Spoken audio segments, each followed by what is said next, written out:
Among the 35,000 museums across the United States, there is only one museum that tells our story, and only one museum that elevates the Arab American voice and inspires the generations of today and the generations to follow. A thoughtful narrator of history, a passionate advocate of justice, and an innovative expression of our identity, the Arab American National Museum has served as the heart of Arab American storytelling, making its mark in the world of art, science, and culture. Brought to life by Access in 2005, the creation of this crown jewel and Smithsonian affiliate was guided by Access's vision of a just and equitable society that includes the full story and contributions of Arab Americans. Emerging as a powerful reclamation of our narrative in a space that has been dominated by ignorance and misconceptions that have threatened our cultures, traditions, and truths, the Arab American National Museum preserves our story and shares our contributions with the world. Locally and across our nation, we offer a history created by you to sustain a future that will be built by you. Since the very beginning of time, storytelling has been a way for us to navigate and discover our world. It is what heals us, unites us, and inspires us. Whether it is stories, songs, paintings, photographs, films, textbooks, novels, or poetry, the beauty and contributions of our unique and remarkable community are captured through the history and art that live on in our treasured Arab American National Museum. Hello and welcome to the Concert of Colors Forum on Community, Culture, and Race. My name is Leila Awadawa and I'm the director of the Arab American National Museum in Dearborn, Michigan. The Arab American National Museum sits on Anishinaabe land and is located in the region with the highest concentration of Arab Americans in the nation. We acknowledge our neighboring city of Detroit as Anishinaabe territory and other indigenous peoples' lands, and as being the largest majority Black city in the nation with a long legacy of African diasporic contributions. Through the work we do at the museum, we work to uplift the larger ethnic and racial fabric of our Metro Detroit community. The Concert of Colors Forum on Community, Culture, and Race is an annual gathering that we've held historically here at the Arab American National Museum in Dearborn. Since its inception, we've presented it as a bread-breaking event where we bring people together to share food and to listen to the voices and words of artists and creatives in the hopes that this will foster conversation that will allow our diverse audiences to work towards achieving greater cross-communal solidarity and understanding. It's sad that we can't be all together here physically at the museum tonight, but I hope that wherever you are eating good food and sharing it with good company. And I hope that the words and the sounds and the music of tonight's forum will inspire you to think in new and different ways and will lead to interesting conversations about the potential for community self-determination, tonight's theme, to lead us towards a better and more just world. Tonight's forum is part of the Concert of Colors, Detroit's annual Diversity Festival, which is taking place from October 6th to October 11th and will be broadcast on Detroit Public Television. For more information and to find out about the lineup of concerts, please visit www.concertofcolors.com. Tonight's forum would not be possible without the support of partners and sponsors. I would like to thank CultureSource, Kiga Foundation, DPTV, and the Charles H. Wright Museum of African American History for their partnership, as well as the Michigan Council for Arts and Cultural Affairs, the National Endowment for the Arts, and Nissan Foundation for their generous support. I'd also like to thank the Arab American National Museum's members for their support and for all the donors whose generosity has enabled us to remain operational in these difficult times. None of the programming we do, including this forum, would be possible without their support. And now for the task at hand. It is my special honor to introduce tonight's keynote speaker, Ishmael Ahmed. Ishmael, or Ish, as he's known to many, is a legend in these parts, a larger-than-life figure, native son of Detroit and Dearborn, and a global citizen whose impact on the cultural, political, and intercommunal landscape of Southeast Michigan is indelible. A third-generation Arab American, Ishmael's life has been shaped by his commitment to community organizing, to civil rights, and to labor activism. His legacy was built through his dedication to bringing diverse communities together in creative ways, and that has been his mission, regardless of the different and various positions he's held throughout his career, whether as Executive Director of Access, head of the Michigan Department of Health and Human Services, founder of the Concert of Colors, provost and special advisor to the Chancellor of the University of Michigan Dearborn, or radio DJ and host. As an institution of access, the Arab American National Museum's ethos has been shaped by his guiding principle that everyone belongs and everyone deserves a seat at the table. It is my honor to be at the helm of this institution that continues the work that he started so many years ago. Thank you. I'd like to thank the committee in particular for inviting me to speak, especially those folks at the Arab American National Museum, the Charles Wright Museum of African American History, and Culture Source. It's a real honor to speak here. This forum has taken place over the years and had several wonderful keynote speakers, to include Hugh Masekela, Martha Reeves of Martha and the Vandellas, and more recently, Gloria House, who is a hero of mine. She's a wonderful woman who's been an activist for years and years. So to be here at this podium speaking is a real honor. Having said that, I want to say, welcome, planetary citizens. That's what we are, planetary citizens. We have the rights and responsibility of people who live on a planet, to all of the creatures of this planet, and to each other, the humans on this planet. Think about that, the rights and responsibility of being a planetary citizen. You know, I didn't always think this way. I grew up in a neighborhood called the South End in Dearborn, a working class neighborhood, and I had a lot of bad ideas. I thought about myself, how I could move forward. I didn't care much about how that happened, and I hung out with young people who thought exactly like me. I wouldn't exactly call them a gang, but a group of young people who were kind of always in trouble, committed petty crimes. We'd drink and carouse, and really nothing much mattered except us.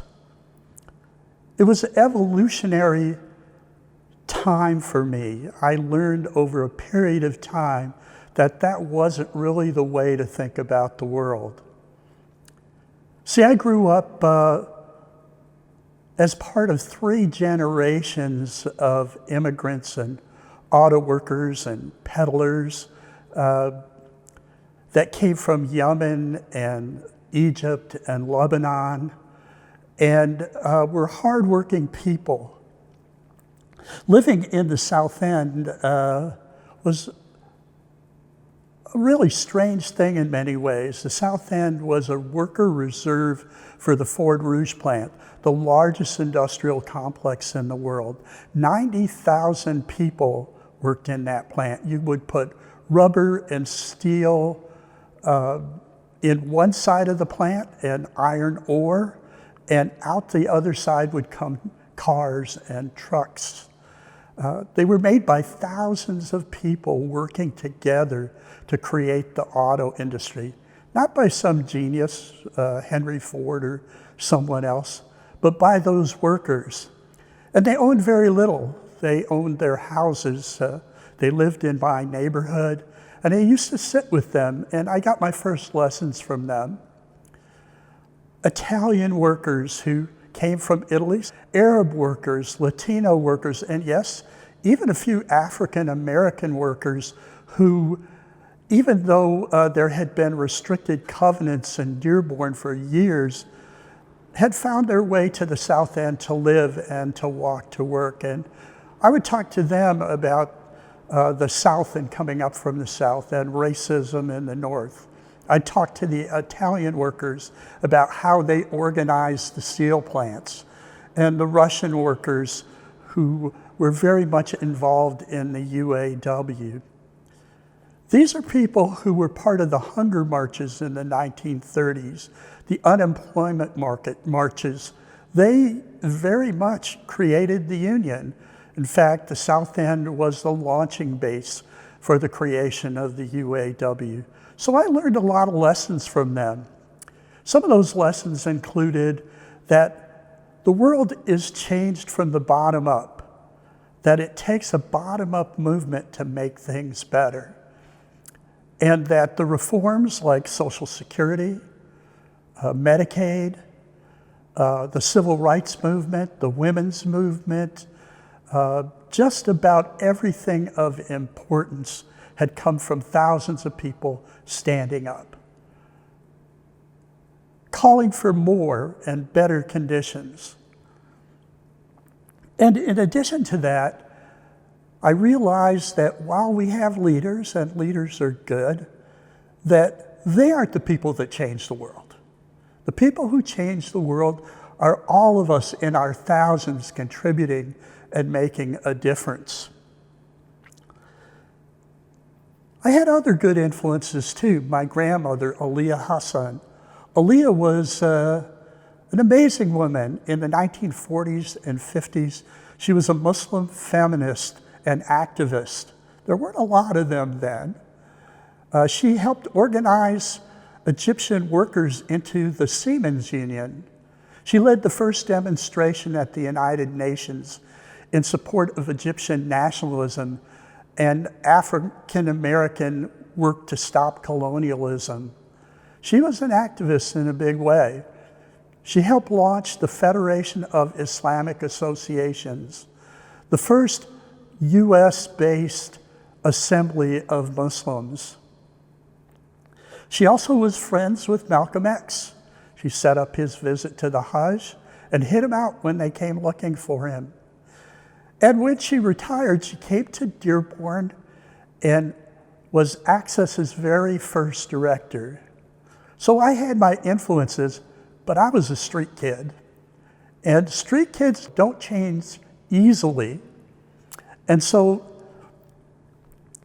not much happened in terms of my consciousness and evolution until I actually began working on overseas freighters when I was 18. I shipped out of the port of New York and worked on an overseas freighter as a deckhand and ended up in Nigeria because it was a round the world tour.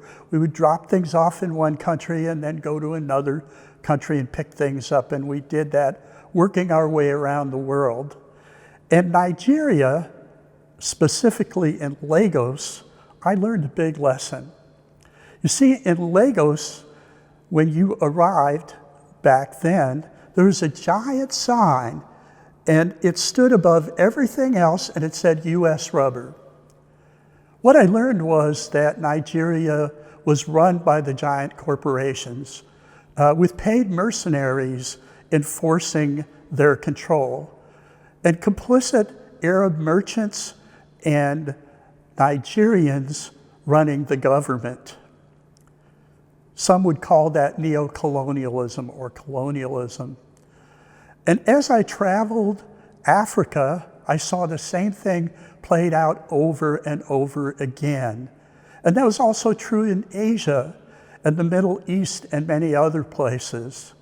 So there was a pattern out there, a pattern of control. And regular people, they were poor. They lived difficult lives, some of them subservient lives. But I was a street kid. And as a street kid, I thought, look, I'm going to make money on these ships, and then I'm going to go home and go to school. And that's what I did. Except when I arrived back at school, I didn't have enough money to go full time. And the Vietnam War was raging. My brother Ali had already gone to Vietnam. He went in healthy and came out half the man he was, and eventually died of Agent Orange poisoning. It took him 30 years to pass. My brother Abraham and I were sent to Korea, where they were still shooting back and forth. And my job in Korea was to make sure that a missile battery got its missiles off when the North Koreans came. And then we were superfluous. So I came to see that there was no way to escape this system, that I was going to be part of what was going on no matter what. But I was a street kid, and being a street kid, I said, well, when this is over, I can go back home to my neighborhood. And that's what I did. I went back to the South End. But to my surprise, Orville Hubbard, who was the racist mayor of Dearborn, had begun a campaign to tear down all the homes in my neighborhood and turn them into an industrial park for the Ford Motor Company. A third of the homes had already been torn down, and that was it. There was no escape. The evolution had taken place, and I became an activist. And so what did I do? At first, I focused on the Vietnam War. My brother was already a member of Vietnam Veterans Against the War, so I joined him. I began working with the Black Panther Party, selling their papers. I went to Cuba and cut sugarcane to support the revolution, and moved in with a group of young people who had just come from Ann Arbor, who had been members of the Students for Democratic Society, SDS, and began doing concerts for causes, raising money and raising consciousness. And for several years I was activist. I began working in the auto plants, organizing Arab workers against the purchase of Israeli bonds. After all, we were Arab Americans who didn't want to buy those bonds, and they were taking our money to do it, and they shouldn't. And so we organized around that. We organized around racism in the plants, as had the Black revolutionary workers in the plants as well. But I didn't really come home until I moved back into the South End and joined the urban renewal fight in Southeast Dearborn. We stood in front of bulldozers. We took the city to court, and they were found guilty of 22 counts of illegal procedure. And the urban renewal program stopped after a 20-year battle. And I will tell you this, not many communities win those fights. The corporations have lots of money, and they are supported by politicians, and so it's very difficult. It requires the work of us in our hundreds and thousands to change things. Like Black Lives Matter is doing today. They are standing up for a better life and to fight racism. And I look forward to working with young people who do things like that. Now, it was only a matter of time that I ran into a group of Arab American activists. We talked a lot about the needs of poor people in Southeast Dearborn of all backgrounds, but especially Arab immigrants. And so we began talking about creating Access, the Arab Community Center for Economic and Social Services. There were about 20 of us. Some of them were engineers, some of us were workers, and some were community activists from the Southeast Council. And so we gave from our pockets. We moved into a large one-room storefront and began helping people with food and shelter and reading their papers and doing what we could with the little resources we had. But the thing about Access is they knew the lessons that I've been talking about. And over the years, thousands of people have been a part of the progress of Access. And the good thing about their leadership is that they have relied on those thousands of people. They don't think that they are the people with the very large brains who make everything happen. They know that a ground-up movement changes things. And as long as Access feels that way and operates that way, I will support them, as should others. So I've talked a bit about Access. If you think about Access, it now has a multi-million-dollar budget. It has clinics and food programs and children's programs, actually almost 90 programs. It has 26 affiliates in other cities. It is a movement. and a movement not only for human services, but around immigration and healthcare and all the things that matter for poor people. And they're not doing it by themselves.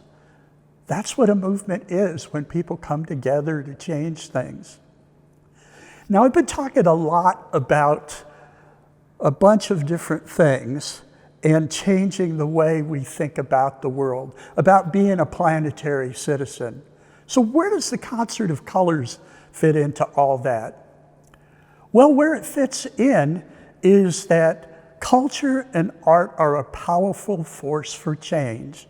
And the Concert of Colors is an icon for that. You know, my first experiences outside of doing Concert for Causes was with something called Rock Against Racism. In the 1990s in England, there was something called the National Front. These were a bunch of Nazis and Klan-type people who were attacking people of color. And a lot of the bands that are real popular today, Elvis Costello, Burning Spear, Steel Pulse, X-Ray Specs, all got together with activists throughout England to fight this. They had huge concerts right in the face of the National Front, and won young people over who were being persuaded by skinhead bands that the National Front had enlisted. And they became a national movement, a movement that grew throughout England and then in Europe, and yes, right here in the United States. There were 20 chapters in the United States, and I was part of the one in Detroit. And here we did things like do concerts around the killing of young Black people in Greensboro back in the 90s, and so many other concerts. We would go into neighborhoods where the Ku Klux Klan was organizing and bring the bands with us from all nationalities to confront that. When the Republicans came to Detroit, we did Rock Against Reagan, which drew 10,000 people, people of all colors, all stripes, and music from all over the world, to stand up to the ideas of Ronald Reagan and the Republican Party. Now, at that time, I was the director of Access. I'd been the director for 36 years until leaving to work for the state of Michigan and Governor Granholm, where I became the head of the Department of Human Services. And that's another story. But during that time, I was asked by New Detroit to bring together people of color around their cultures and to celebrate and to build a network so that we could act when there was real trouble. And so we focused on the 5 communities of color: Africans, African Americans, Latinos of all kinds, Arab Americans of all kinds, Native Americans, and many others, Asians. And we began doing things in the neighborhoods. And in those neighborhoods, our events were so successful that they drew thousands of people. We did them in Southwest Detroit, on the east side with Focus Hope and Operation Get Down and many others. And so they were so successful, in fact, that the city came to us under Mayor Young and offered us the use of Shane Park. And the people who came to us on the mayor's behalf was Ron Alpern and Shahida Mawasi. And they said, we will give you the park, we'll give you the sound, the lights, the security, the physical space, and you do everything else. And you can do it for as many days as you need. And we said, we're gonna do this free. Too many people aren't allowed to come to events because they don't have the money. And so we had to raise the money to do it as well. And I want to thank the foundation community and the corporate community and the individuals that have helped us over the years, and the many organizations and institutions.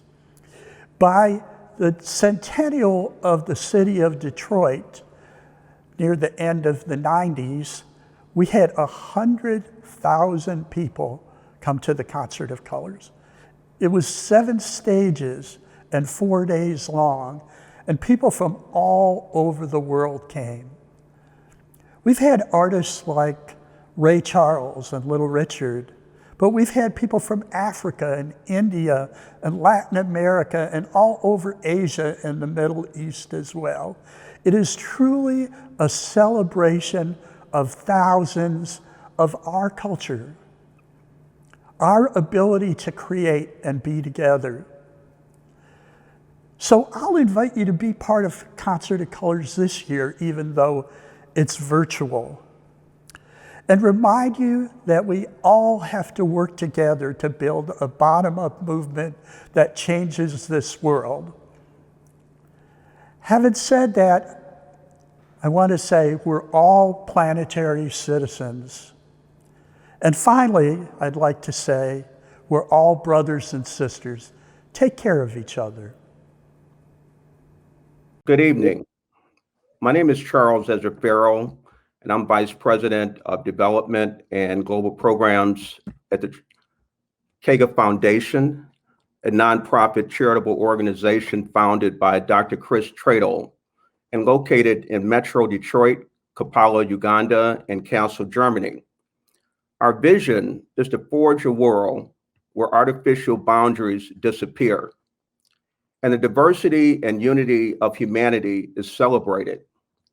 Our mission is to promote 4 problematic pillars: dance and choreography training, global artistic exchange, literacy, social justice, diversity, and inclusion. Kaga Foundation is fully aligned with the mission and spirit of the Concert of Colors. I am honored to serve as tonight's moderator for the Arab America's National Museum's Concert of Colors Forum on Community, Culture, and Race, Community Self-Determination, which will feature 4 absolutely amazing and deeply spiritual human beings. After I introduce each panelist, you will have the pleasure to experience a video sampling of their artistic expression.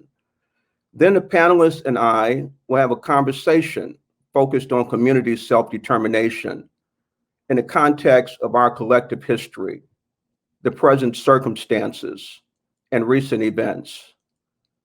Please enter your questions in the chat box and post your comments on social media and where you're located in the world. But before we begin, let us take a few deep breaths and remember our ancestors and give homage to our grandparents and the souls of those whose lives were lost due to the avoidable ravages of 2 pandemics, the COVID-19 pandemic and the countless police murders of people of color, especially African descendants in America. And we must remember that we are living on stolen land. All the panelists represent great people whose land heritage was stolen from them. We asked our warrior ancestors to join us during this special journey. Now, I would like to introduce our first dynamic panelist, Leila Awadawa. Leila Awadawa is a Palestinian-American artist working with embodied research, storytelling through dance performance composed within a human rights and social justice focus. Her artistic practice began with Badi Watani. Watani means my homeland in Arabic. In her words, Badi Watana is a movement practice that unfolds when the body is in a state of deep listening to memories stored under the skin, to the lineages of ancestors that the body came from, to the body's history, and dancing from there. Lagawa adds, for me, simply dancing next to the Mediterranean Sea invokes connection to my Palestinian and Sicilian roots that I've grown up displaced from. In a way, I see the sea feels like a homeland to me. To practice with the wind as collaborator exercises the muscles of deep listening, from its subtle breath to the fierce gust of the mistral. I dance in response to the push and pulls of an invisible, yet very real force.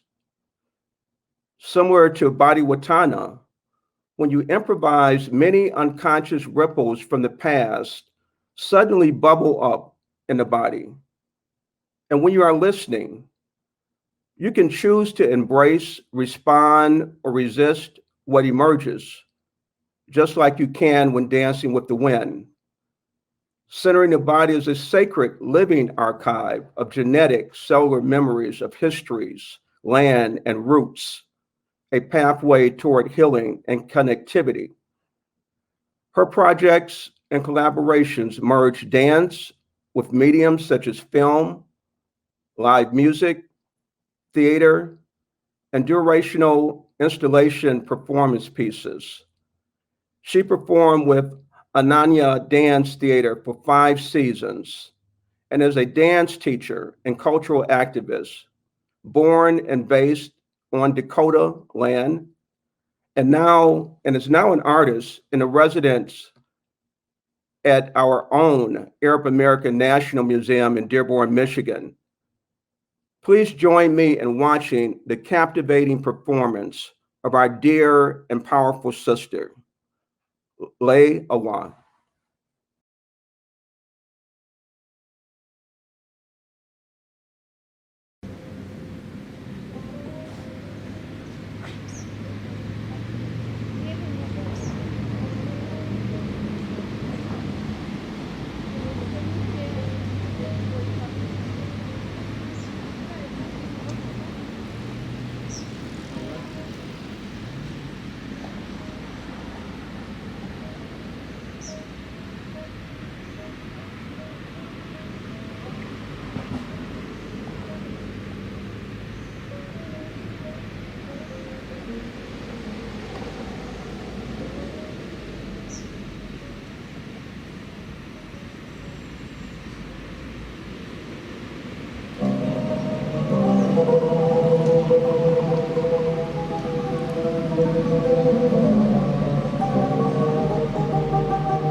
Free Palestine! Yeah.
northwesterly wind.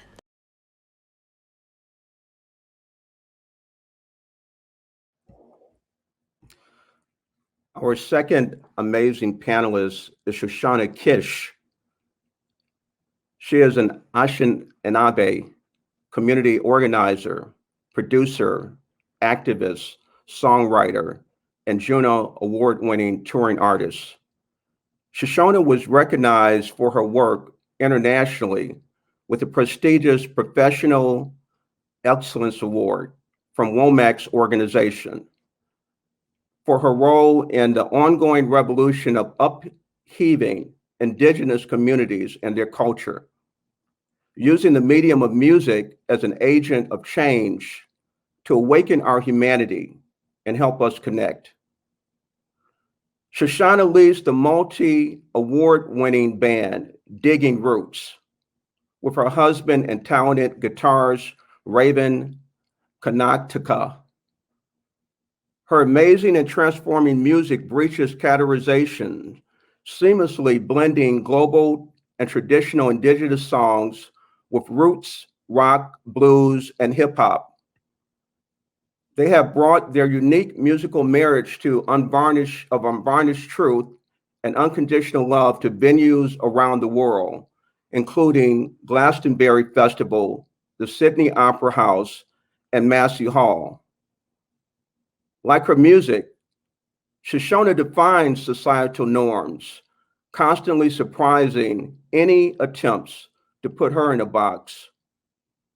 Rejecting a lifetime of colonial expectations, Shoshana openly explores topical inspiration and often uncomfortable issues, treating music as a call to action. Sister Shoshana serves as president on the board of directors for Folk Music Canada and as chair and founder of the Indigenous Music Advisory Circle. Last year, she partnered with the International Folk Alliance to deliver the first International Indigenous Music Summit. She is an on-air contributor to CBC Radio's National Arts and Culture magazine and the host of the Maple Blues Awards and the National Arts Center's celebration of Indigenous women in music. Check out this captivating and soul-stirring performance.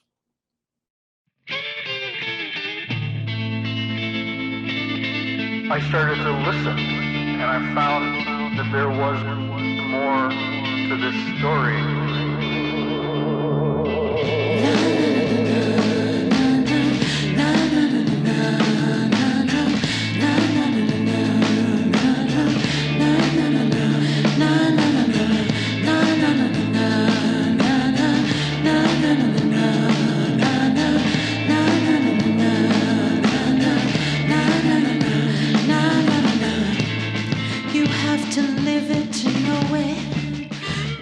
Cannot see landmines, headlines, pipelines, so many ways to bleed, and what's contained in the blood of these veins, the strength and the skies, the love and the pain. Someday it'll be alright, yes, someday we'll be free from the fight.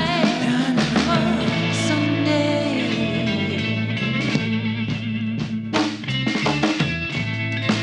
I had to say goodbye again.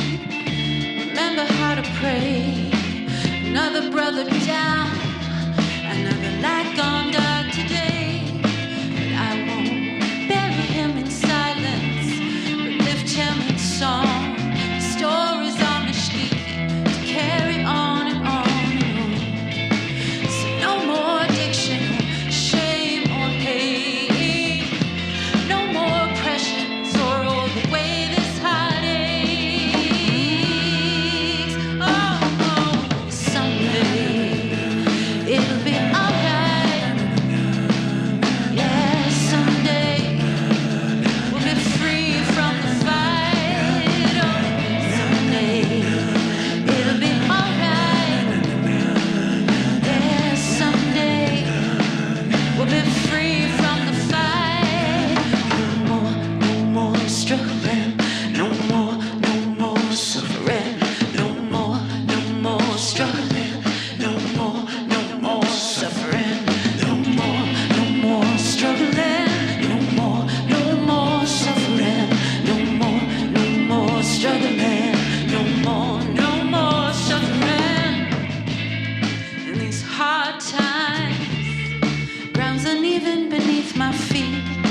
one foot on the earth, the other on concrete. But we fight harder, love stronger. We're the healers of medicine. Choice, how we resist. We dream in our language again. Someday it'll be alright. Yeah, someday we'll be free from the fight. Oh, someday it'll be alright. Yeah, someday we'll be free from the fight. Yeah, someday we'll be free. We'll be free. We'll be free from the fight. Oh, someday we'll be free. We'll be free. We'll be free from the fight. Oh, no more struggling, no more suffering, no more struggling, no more suffering.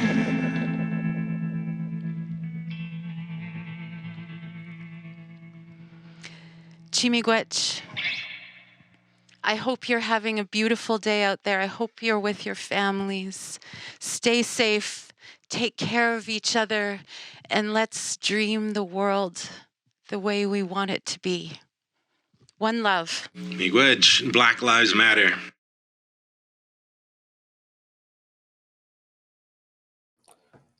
Black Lives Matter.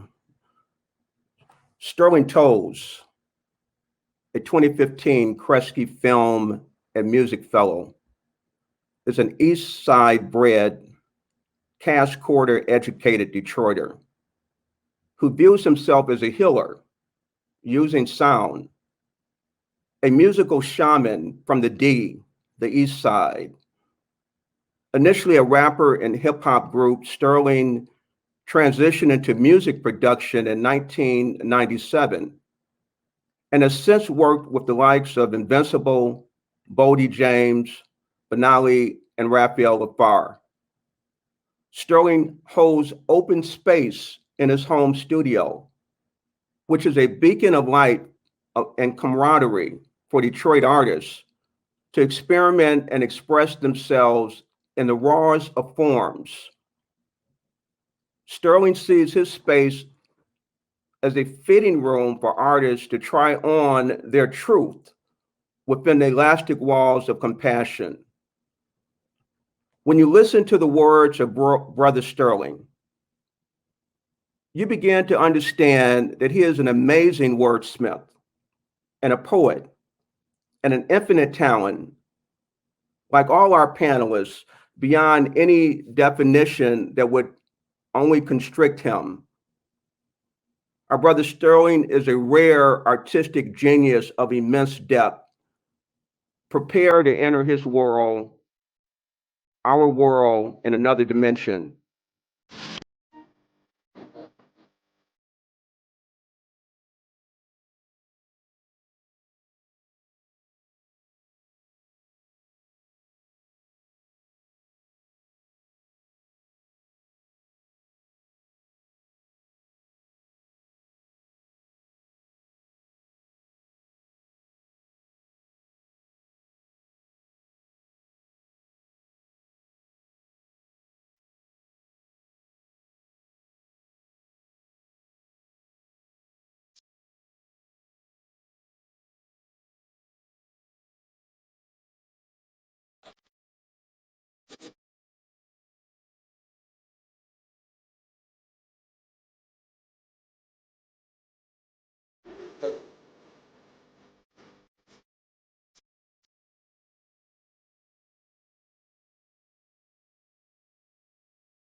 Malik Kenyatta Yakini is a co-founder and executive director of Detroit Black Community Food Security Network, which operates a 7-acre urban farm and is spearheading the opening of a co-op grocery store in Detroit's North End.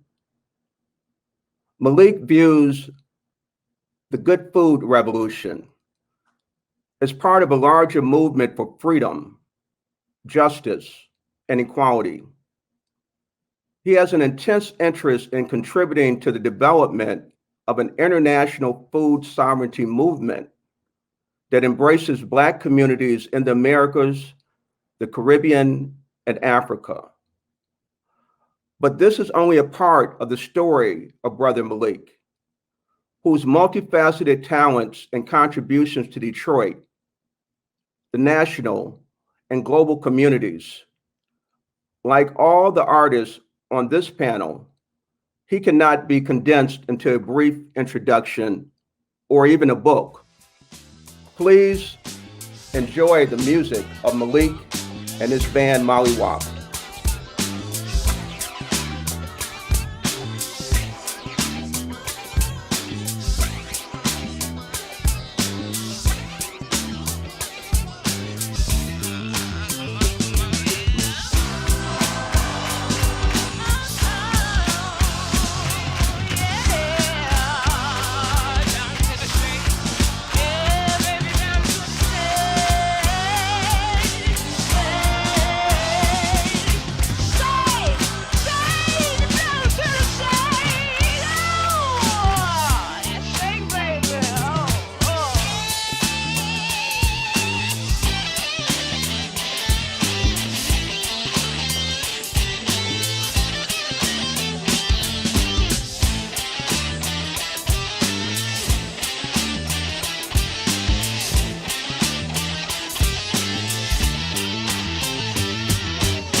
Well, hello.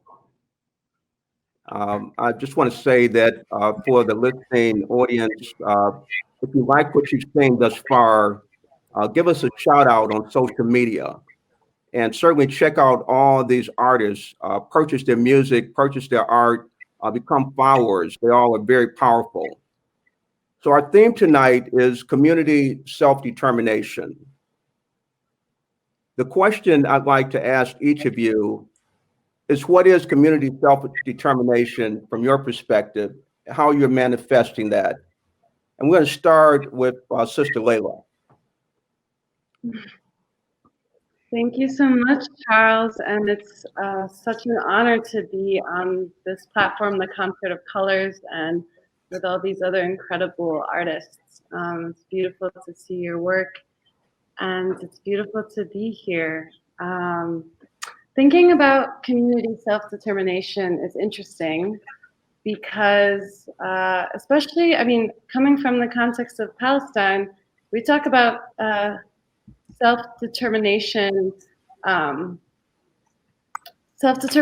as having our statehood, you know, like in this more like national nation-based resistance. And so what does community self-determination mean for me as a Palestinian American on stolen land, primarily based in the city of Minneapolis, where the movement to defund the police is strong and really hit a high point like this summer, thanks to all of the activists who've been working on it for a long time.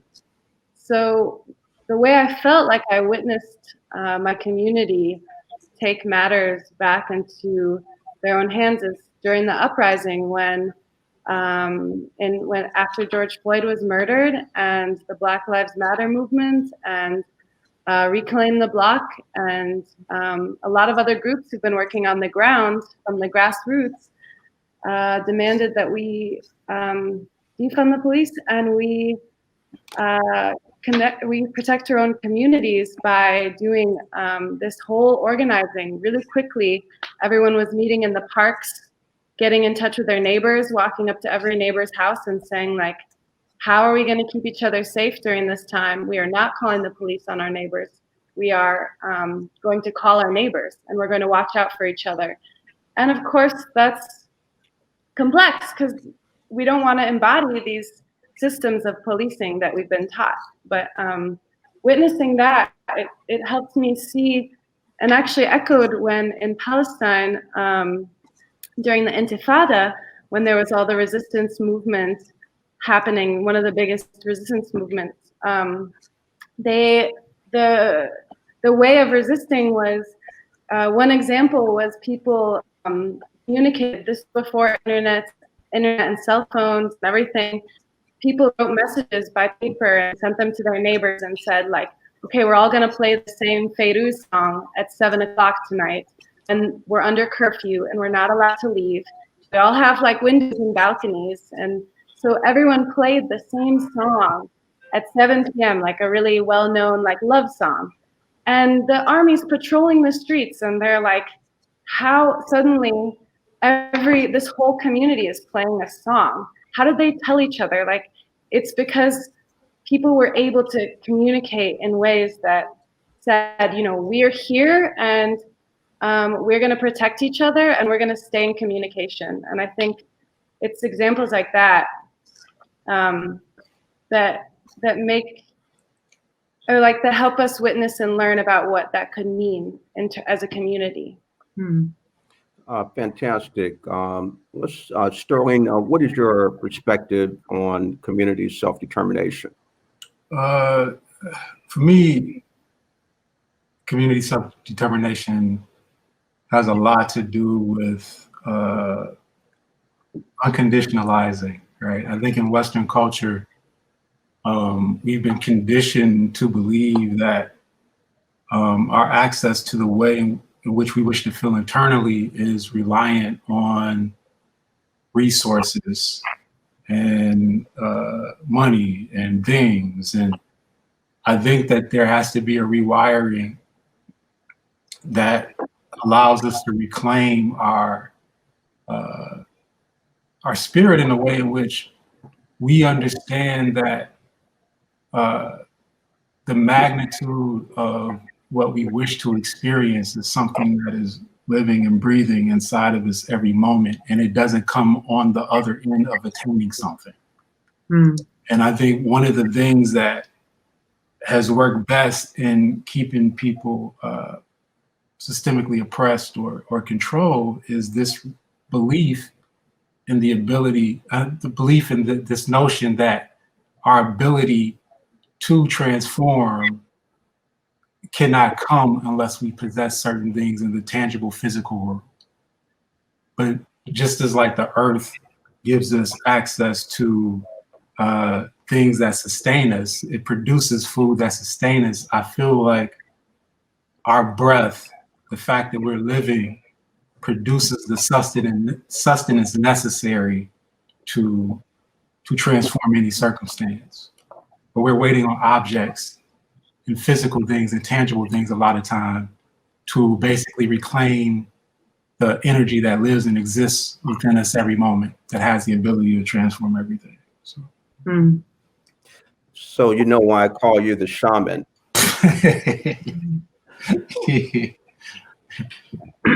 Sister Shoshana, we certainly can benefit by looking at the world through your lens.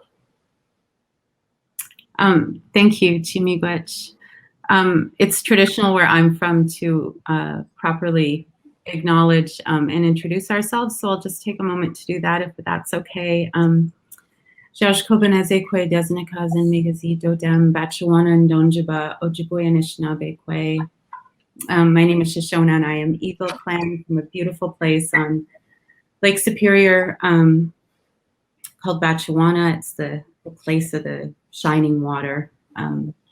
And I'm coming to you right now from beautiful Anishinaabe and Wendat territory in the woodlands. This place is just north of Toronto. I think a lot about community and self-determination. I think for me as an Anishinaabe woman, that relates directly to land. And from that land, we're given a language. And so, you know, I think about the DNA of who we are and the culture being held within that language and that relationship to creation. And so, you know, the thing that I think really is the fundamental movement and connection between us as Indigenous people, and we are really diverse nations across Turtle Island, is this connection to land and the teachings of that land and creation. And out of that, to me, everything else flows. And so the disruption of that connection to our land and, you know, that colonial history that's happened to all of us here in this panel really interrupts our ability to exercise our sovereignty and community and self-determination. You know, and I think that as we reclaim those things that, and you know, we often look at reclaiming them from external places and to receive those teachings from other people. And this is a really profound thing that we all deserve, is that transmission from our communities. But we also, that stuff is in our DNA, it's in our blood and our bones. So as we do that work of reclamation, it helps wake up what's already there for us. You know, and I think all of these ideas come down to a practical reality in relationship with the colonial government. And there's, you know, and this relates to the kind of issues of justice and that we're seeing right now, because we have a right to safety. And it's very hard to exercise community self-determination when we are not safe. We have a right to food and water sovereignty.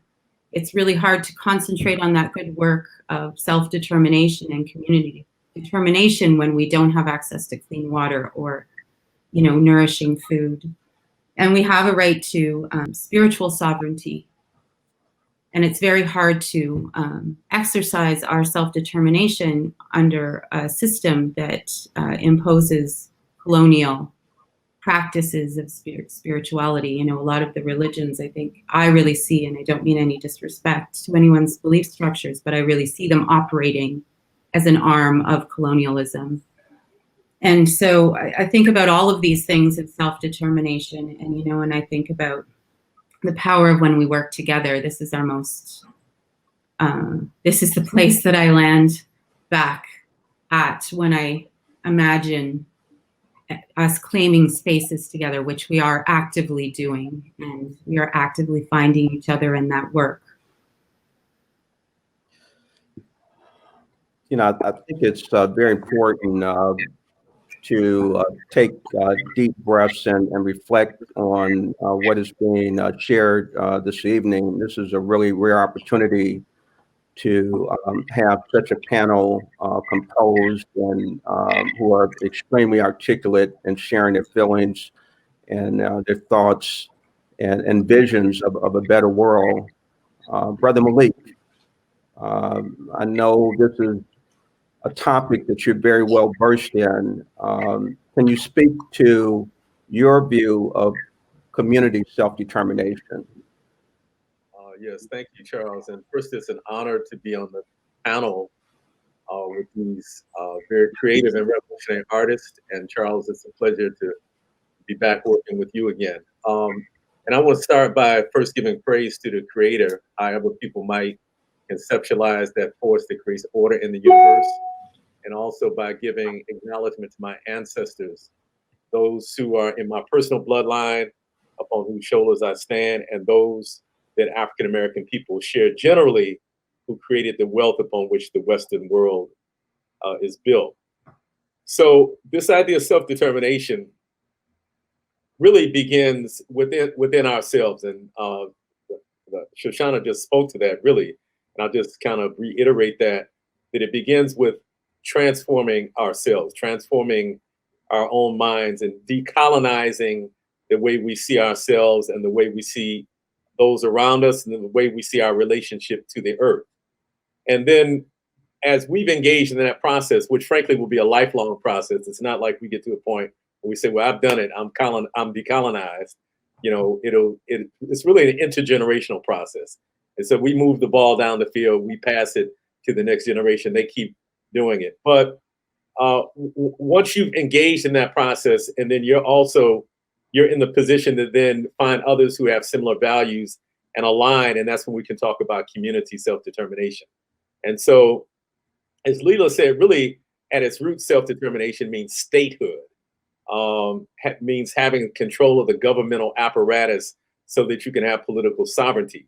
But in the context of communities within the United States, what we mean when we say community self-determination is that those communities determine internally what their aspirations are, how they achieve those aspirations, and then they also benefit from the work that they put in to better their communities. They benefit from the ideas and the creativity that they put in, as opposed to the kind of extractive systems that we see now that extract profits from our labor, from our ideas, and from our creativity. And so part of achieving this idea of community self-determination, or being able to reshape our communities through our own vision and through our own aspirations, part of that process includes building institutions. And that's really what I focused on, both with in Sortimer Institute, the African-centered school that I ran for about 22 years, where we really centered African-American children within African and African-American history and culture, so that they could grow up from youngsters, from 5 years old in so-called kindergarten. They could begin to learn concepts which rooted them in their own historical and cultural continuum, as opposed to learning more about the history of those who enslaved and colonized our ancestors than we know about ourselves. The other work that we've been doing in the last 14 years or so is related to agriculture.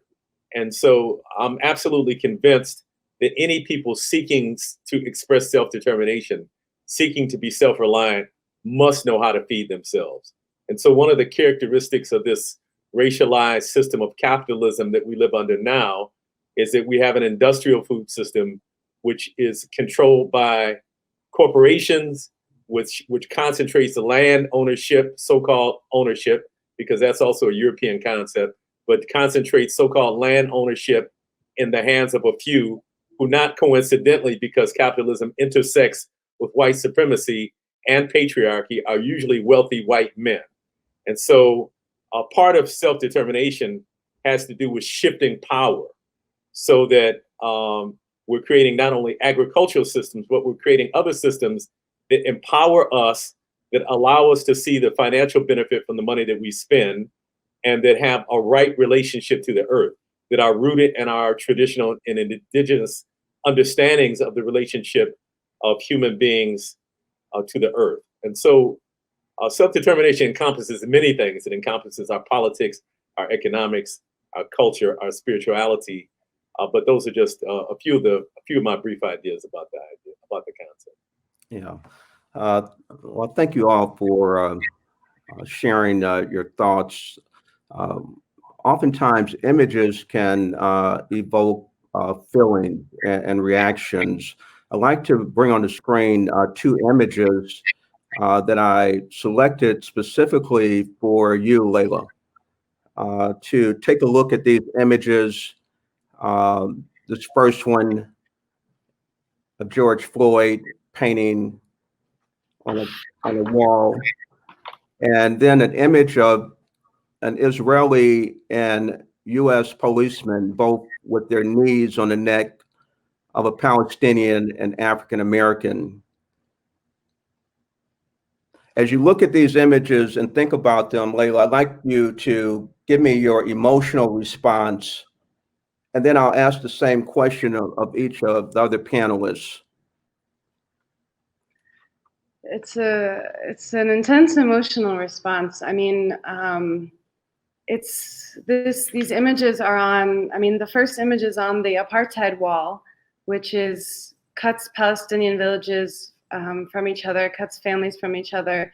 And the first time that I saw it, I walked along, and along with seeing many Palestinians' faces who were killed unjustly, I saw the words Mini Wikoni, in solidarity with Standing Rock, and I saw Nelson Mandela, and now I see George Floyd. And in Minneapolis, when the uprising was happening, and it's still happening, and we were protesting every day, I saw all my people in Palestine posting images of George Floyd. And like in the words of Noura Erakat, who I heard speak recently on Black and Palestinian solidarity, which is long and has been strong and nuanced and complex for a long time. She said, in 2014, when Gaza was getting bombed and protests were happening in Ferguson, our solidarity, our struggles were so aligned. It was happening at the same time. People needed to communicate with each other. Now in this moment, we as Palestinians need to, instead of centering our own struggle at this moment, we need to show up for the Black Lives Matter movement, because it's reaching this point in my lifetime that is so powerful. And after 500 years, so I think when I see those images, I think, wow, my Palestinian community is, getting shot daily as well. 5 days after George Floyd was murdered, Iyad al-Halak was murdered, and he was an autistic Palestinian man walking home and was getting shouted at by a soldier and didn't hear and was shot and killed. And that was 5 days later. It's not uncommon for us to hear these stories, but it brings us together, and it makes me think like, yeah, I mean, what is my role as an artist who lives in a Palestinian body and knows my ancestors and feels my body like cringe, but also like based in this land on this stolen, colonized Turtle Island. And what does it mean for me to be partly a settler here too? And what does it mean to be light passing? And how do I show up for, the struggles of my brothers and sisters in a very complex and nuanced and thoughtful way? And those images remind me of that power, what it feels like to reach those deep roots of connectedness. Sister Shoshona, you referenced initially the concept of the phrase, Turtle Island. And for the global community, I'd like, but we're going to continue the discussion around the image, but I just wanted to do a brief segue for you to give us an understanding of that term, if you're aware of its origin and how it's used in terms of defining what America is. I'm sorry. Yes. Turtle Island for me comes from Anishinaabe teachings that speak to this beautiful place that reaches from, the far Arctic down to Central America. And we relate to this with a sense of nationhood that is not about colonial borders, but about the land and our relationships on the land. And I know that many nations refer to it this way. Well, fantastic. Can you also give your emotional response to the images that were shown? And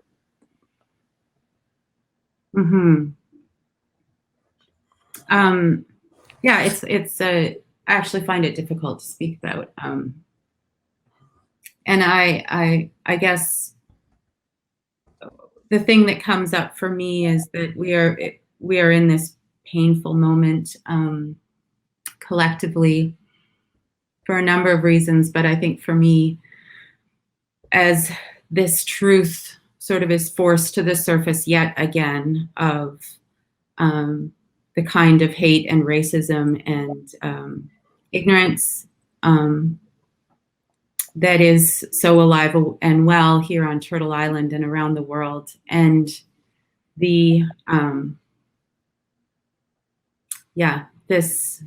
this image I find really it's powerful, and I know it has its use, but to me, it's just like, it's an affront to our humanity. Not that this image exists, but this is happening in the world, in our world.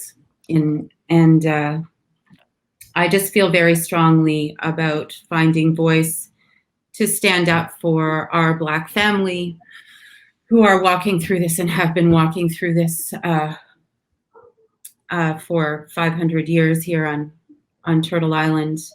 And, you know, it's impossible for me to not think of, you know, my Indigenous family, but also our global family that has that boot of oppression on our backs. And, you know, I know it's really difficult and for, you know, our white brothers and sisters to hear these things sometimes as they come to this work. And we, you know, we all need to be coming to this work, I believe.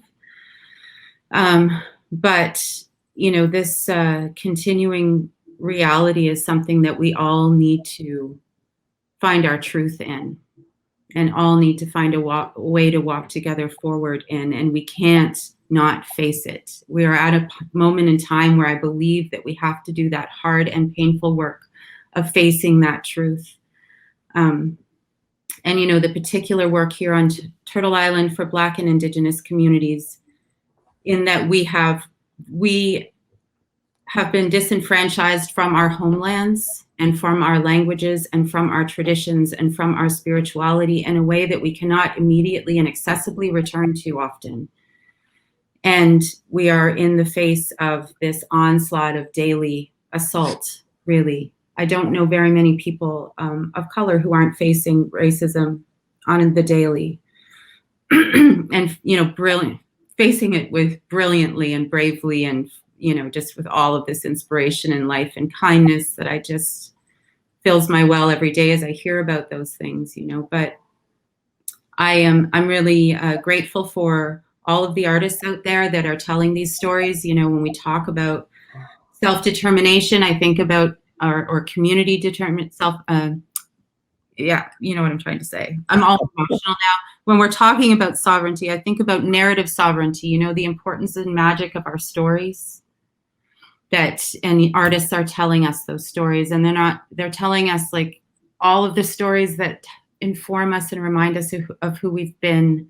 And they're telling us the stories of who we are now, like these powerful artists who have done this work that you're referring to. And then the work of artists to tell us who we might become. And so, you know, I think right now we're in a truth phase, and I know that I'm very grateful for the artists that are telling us where we're going next.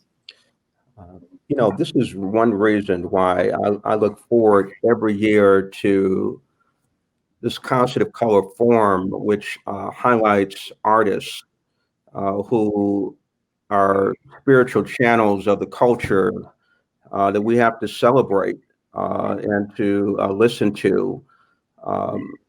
Brother Malik, can you give us a perspective? Again, you saw the image, you know the image, it's branded, obviously, and in so many of our minds, those 8 minutes and 46 seconds and so many other countless attacks against humanity from our indigenous brothers and sisters, our Palestinians, African Americans, and so many others. But just quickly, if you can, or concisely, if it's an emotional moment, share what your feelings are about the image that you saw.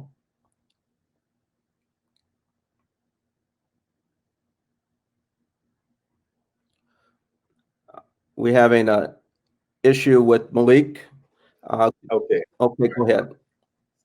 So I feel a kind of a dual feeling about it, as I do about many things in the world.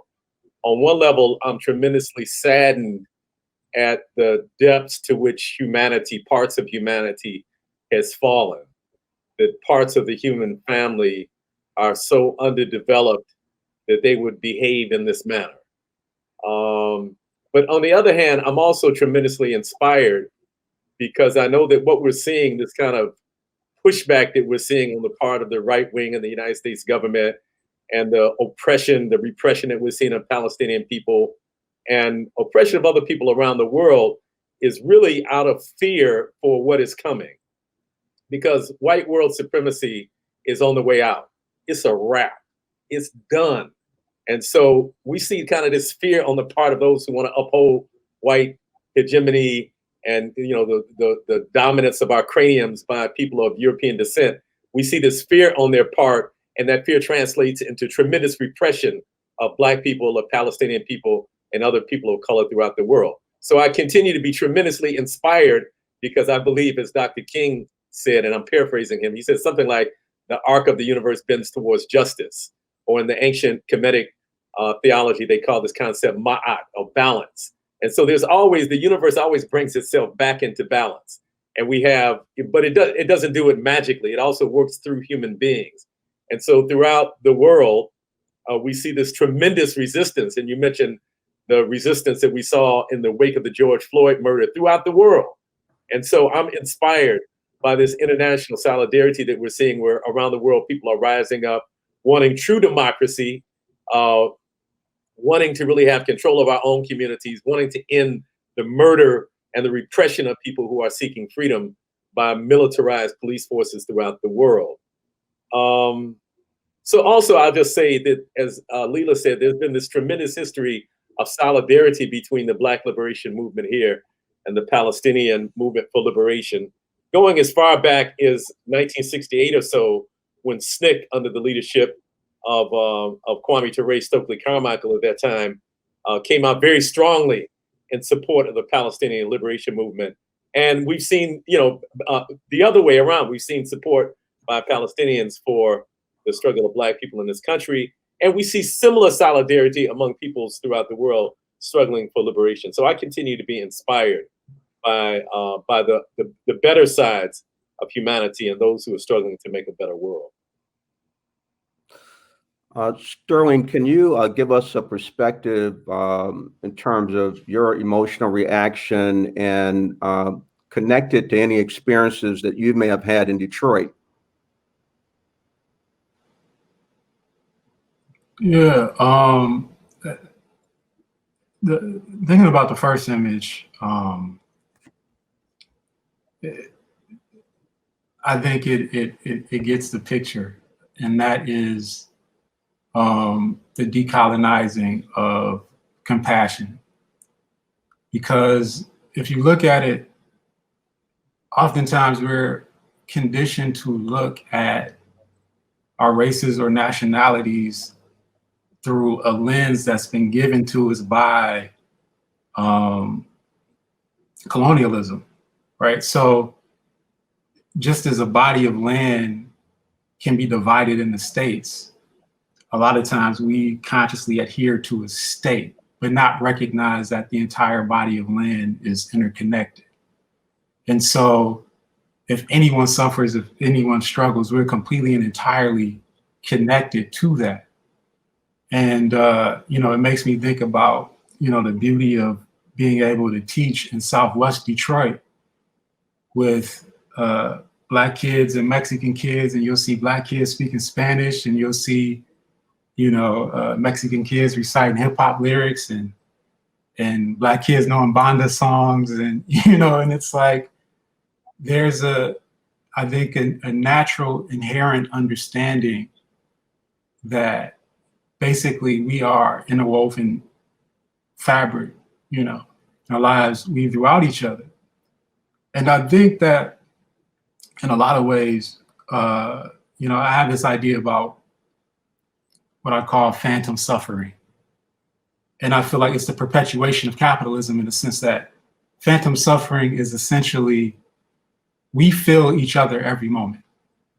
But we live in a culture that has conditioned us to psychologically amputate from each other, right? So it's like people become handis and armis and legis and and headis and fingeris and all these different things, but not realize that ultimately the blood must flow effortlessly throughout the entire body for there to be vitality in the body at whole. So when we begin to constrict our compassion, begin to constrict our love, it becomes basically the same as, you know, a brain choosing what parts of the body the blood will go to. And once that happens, the body will begin to fall apart.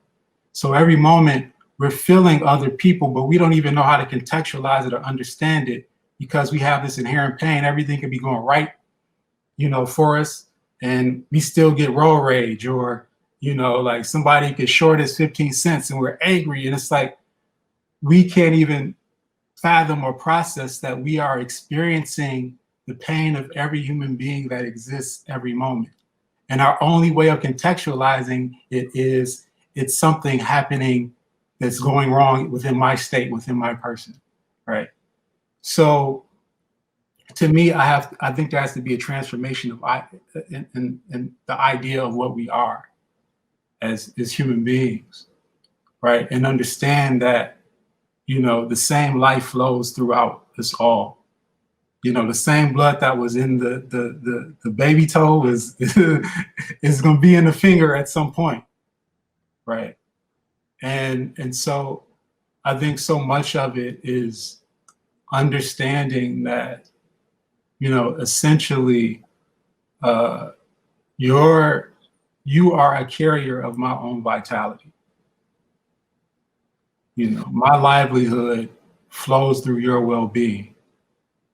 And the second I amputate my humanity from you is the second in which we will collectively perish. But at the same time, capitalism thrives off of selling medication for the ailment of us consciously detaching from one another. So the pain that comes from the detachment, we try to buy back a sense of wholeness through goods and through things and through stuff, and that's what drives capitalism, which inherently allows for the oppression to thrive. Again, for the listening audience, as you're listening, please post your comments on Facebook. Concert of Colors is a very rare and important program in our nation, as you can experience. So the world changed with COVID-19. We're in a different space. And when the George Floyd murder, the brutal murdering occurred, people came out in the streets. People came out in the streets wearing masks, but they came out in the streets not only in the United States, but all over the world. Frankly, I was a little surprised in terms of the constriction of what they call social distancing, which we're going to talk about. I think we want to be socially connected, but keep physical distance for safety, as we're doing tonight, being very socially connected. I like, if you could, again, we're going to move away from this topic, but just give a sense, because we're talking about community self-determination. How did the community respond? I mean, in Detroit, people are responding to surveillance and green lights, but they responded to each community, as we saw, respond differently. What did you think about the flood of people going out, Shoshana, into the streets? Yeah, well, I certainly understood it, and I did not do that where I was, but I certainly wanted to, and I think that being called to those collective spaces where we can find each other for support is one of the most challenging things about this, and in some senses, because we've been in this social distancing or isolation scenario, and I haven't been playing music, and I've sort of felt like there was a gag order on me because I haven't been able to go out there and be with my community and speak to the issues and, give the things that I have to give profoundly in the ways that I have come to know and count on being able to do. And it's really, the physical connection between us is real. We are of the earth, and we've right now are being called to focus on our more energetic and spiritual connections. And these things are real, and we can we can nourish and keep each other well, I think, during this time with that. But we are of the earth. The physical connection is profoundly important to our health and wellness. And when we are facing adversity, we want to find each other.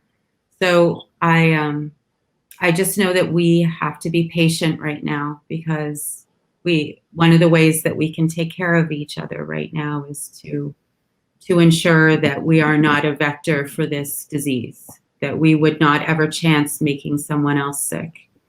And, I think there's a lot of skepticism about this, what's going on. I don't think we really fully know what's going on. I think most everyone I know acknowledges that this is we're suspicious of so many things. But, even a small chance that I might cause harm to someone is enough to keep me home. And I really respect those that needed to go and find each other in that moment. And so I don't come to that with any criticism at all. We're learning as we go.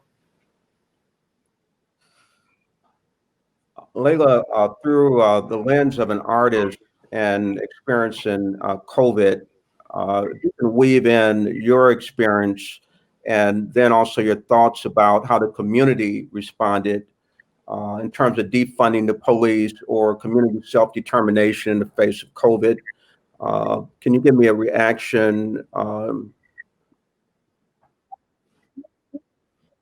Yeah, I want to say, thank you to Sterling for that analogy of all of our bodies being so connected. We're all part of this body, and Shona, we're part of this earth and physical beings. And I think that's what's really perplexing about that moment of the two pandemics crashing and being we want to take care of each other. It was almost like a rip. And for me, as more of a dancer and a mover than a speaker, I choose to create and respond and comprehend through movement. And I think a lot about the power of movement and how, our physical bodies walking down the street together says so much more. It's on a physical level than we can even know. And so in that moment, that decision, when the spark happened to go to the street in Minneapolis, do we walk together? I remember the first protest, everyone said, we'll stay 6 feet apart, masks, don't move. And then didn't happen. Didn't happen. It started and we crashed, and then meeting at the police station, and soon it was on fire. And that escalation, I don't know if it would have happened even if we hadn't been isolated and stewing for a long time. I think being alone also led to that bursting, or feeling more alone, feeling more isolated, led to this no more. And and it was a lot of conversations around how to keep each other safe. And it's complex for sure. I feel like we're going to be in it for a lot longer than we even realize. Because I think, how do we prioritize caring for each other's bodies? And part of that is also gathering without gathering, moments like this. How do we keep our spirits in a healthy place? So also, we don't collapse in this isolation. Brother Malik, and you obviously are, as a musician and being closed in, as well as Kashana and all the artists, frankly, having to adjust with COVID, but looking at how the community responds and we're out in the streets, and your own personal response, can you give us some insight how you experienced that and how you're experiencing the COVID situation? Sure. So I'll begin by saying that I think any resistance to oppression is good. So I'm not one to criticize the methods that people use to resist. And for those who use protest as a means of opposing oppression, I salute that. For those who want to throw bricks and bottles, I'm not necessarily encouraging that, but I'm not going to criticize that either, because I think any resistance to oppression is good. So I was overjoyed to see people throughout the world coming out in opposition to police murder and all of the systems that are connected to police murder, because these things don't happen in isolation. It's part of a larger fabric. On the other hand, as a 64-year-old Black man living in the state that, at least in this spring, had the third most COVID cases in the country, in the county which had the most COVID cases in the state, in the city that had the most COVID cases in the county, and in the zip code within that city that had the third most COVID cases, I decided I was going to move cautiously. So I didn't go out and protest in numbers, just because I didn't think that was a wise thing to do for my own health and safety. But I certainly salute those who did. So as Leila said, it's complex, all of these things are very complex. And yeah, but for sure I was inspired by it. But we've had to make a number of changes. So our organization runs a farm. And so we had to think about safety at the farm for both the people who are working there, safety for the people who normally come and volunteer at our farm, safety for the people who purchase our produce. And we had to put some alternative systems in place to continue doing the work, but to do it in a safer way. And as a musician, our band has played one gig this year. Normally during the summer, we're doing lots of concerts. In fact, we were overjoyed this year to have been chosen to play at the Concert of Colors and Arts, Beats, and Eats. But because of the pandemic, pretty much all of that got canceled. So we adjusted, and what we did last week is we actually rented a hall and did a full concert with no audience, and hired a professional video team and a professional audio team. And so we're producing a video of Molly Wop Live that we will be premiering in the coming weeks, so that people can still experience to some degree the Molly Wop performance. It's not the same thing as being there close and actually feeling the vibes, because our performances are rather spontaneous and they respond to the energy of the audience. But at least people get a taste of what we can do, and we were able to, to get together and get the fulfillment that comes from playing together. We have actually going to extend our time by a additional 15 minutes or so. And I've really been waiting to ask this question after spending time looking at your work, Shoshona, your music with your wonderful husband, Raven. The video that moved me is AK-47. And I wondered if you would, for the global audience, and I have the lyrics, but I wondered if you would speak to what some of the lyrics are and talk about why you wrote the song, because I consider it an anthem for Turtle Island. And for those who haven't seen it, go out and check it out. And so can you speak to that for a few moments? AK-47 by Digging Roots. Yeah, thank you so much, Charles. You're so generous. Yeah, I mean, I think I wrote the song from perhaps a naive place. I had this idea about, I think it was the little girl in me that was thinking about this idea of like, what would happen if we could load love into a gun and shoot that with the same force and permanence that we shoot bullets, and, and if we could use like even a fraction of the brain trust and to focusing on making peace rather than, this enormous suck of resources and brilliance into creating these weapons of destruction and strategies of division. And yeah, it was really, for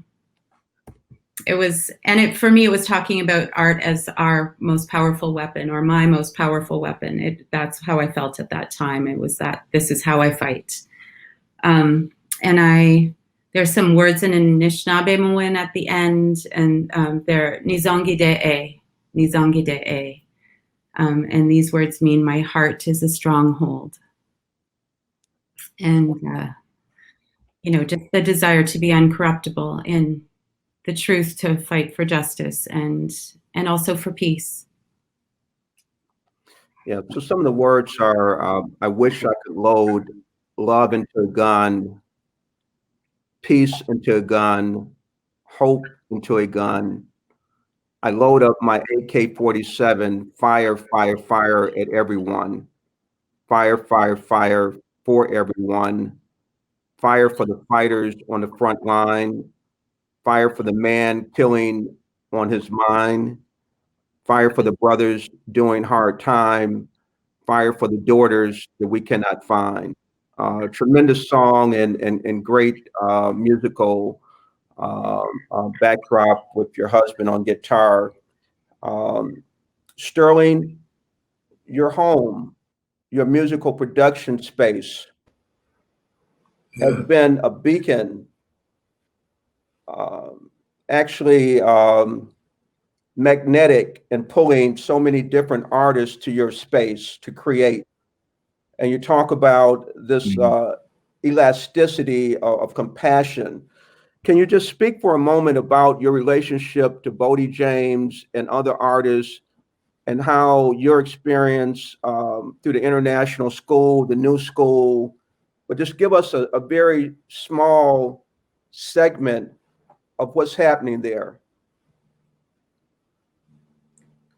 Yeah, so I started in the hip hop scene as a teenager, and by '97, I was producing, and then from that point, I started the studio around 2000.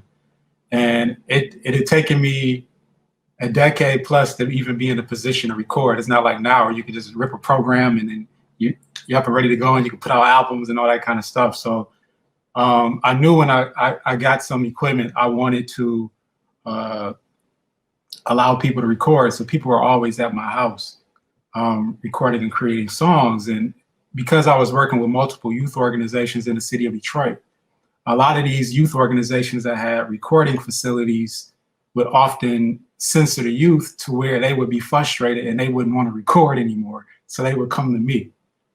And, Bodie wasn't in one of those programs, but Bodie was 17 when he came to me. And he was another one of those kids that I would let speak freely, because so many of them were going through so much stuff in the streets, and I completely understand. And one thing that I would do is I would let them go where they need to go creatively, but I would always ask them why, And the sessions kind of took on the nature of catharsis, I realized really early, when I didn't try to censor them, but actually tried to, with them, arrive at the origins of what caused them to express what they felt. And ultimately that led to the project that I have now with Bodie, which I'm surprised y'all played the unedited versions of. But it was a process that I realized what it was when my cousin came over one day and he said to me, I think I can listen to this and not get high that day. And then a friend came over and he was like, man, this is like therapy for thugs, right? And so Bodie was going through so much in the streets at this time, and I documented it. And from that point, what I did was brought a cross section of musicians throughout the city over the years to play in response to it, and each one individually, because I feel like it's easier to access someone's spirit when they're not in a social setting, because a lot of times there's a social self and then there's an internal self that we don't always show. And so this project was about exploring the internal landscape of someone that is forced into the position of needing the drug economy to survive. And so I see this in a lot of ways as catharsis for dealers in a lot of ways in the streets, because it's a lot of guys that are just trying to survive and feed their families and may have a felony or two, and and just trying to make do. But they're beautiful and they're sweet and they're honest and they're considerate and they're kind, but they're also conflicted and hurt and paranoid. And so I wanted to unwrap the layers of what he was experiencing internally by creating a sound bed around him that in one way reflected what was happening in the city of Detroit, but also, it be completely conducive to healing the energy of that experience that he's relaying. So, and it's interesting because he just told me the other day, he was like, man, you realize my career took off the second I released everything with you. And, and one thing real quick, it made me think about going back to the COVID thing of like, the one thing that COVID has proven to me is that the interconnection of us all is so apparent in this moment, right? This thing is flowing as fluidly through humanity as possible, and it doesn't matter. The most powerful person in the free world can get it too, But to me, it points to also the power of spirit, because if you think about COVID, this is something that we can't see physically that is permeating all of humanity. And I believe in the potency of spirit in that same manner. When we don't dismiss or dilute the potency of what's within us, it has the ability to flow us effortlessly through humanity as this thing, So it's proven our interconnection ultimately, I think. Like all great experiences, time tends to speed up, and we're reaching the end of what for me has been a very powerful and tremendous experience, and why I look forward to the Concert of Colors each year. I'd like to end with a request from each of you, for each of you to just say one word that will conceptualize your experience and what you're feeling right now. Let's start with Leila and Sterling, Malik and Shoshona.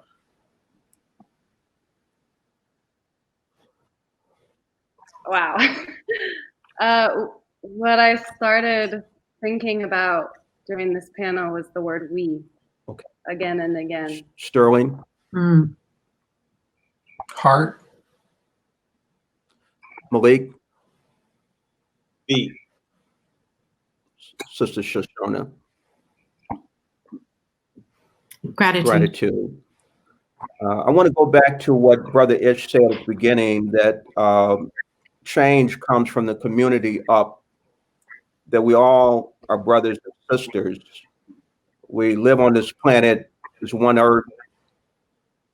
We have to take care of each other, and we must continue to fight for what is right and fight for truth.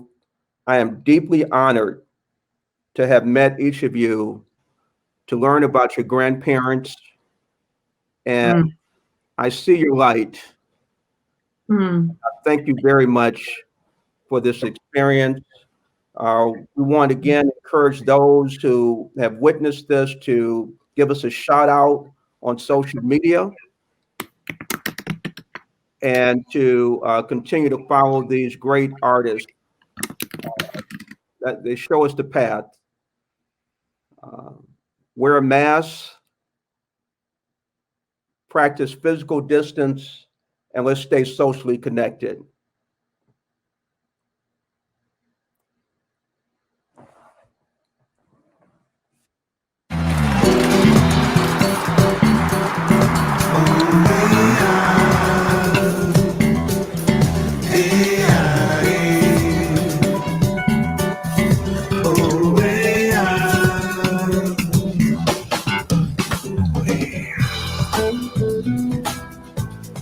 Around the world.